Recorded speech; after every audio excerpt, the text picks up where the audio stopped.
Selamat sore, Ibu. Ibu, kami dari pemerintah ini, Ibu. Jadi ada undang-undang baru ini, Bu. Dari barang yang tidak terpakai selama 3 bulan akan kami sita, Ibu. Terus Ibu punya suami di mana?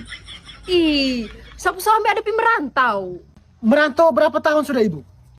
Sudah 1 tahun. Oh, kalau begitu barang Ibu nih sudah kadaluarsa. Barang Ibu nih sudah tidak terpakai selama 3 bulan. Jadi sekarang Ibu harus ikut kami ke kantor, cepat! Cepat! Kau pikir ini barang ini bergaransi? Ya, hah? Jadi kalau sudah lewat masanya berarti tidak berlaku. Gila. Wah, tidak bisa, Ibu. Ini aturan wajib. Ibu lihat nih di buku ini.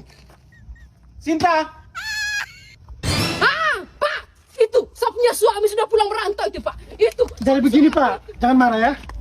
Berhubung Bapak punya istri ini sudah tidak terpakai selama 3 bulan, jadi negara akan sita dia, Pak. Oh, ya, ya, sita lah.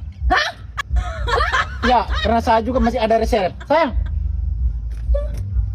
Bapak sita dia dengan senang hati. Silakan, Pak. Ayo, ayo, motornya.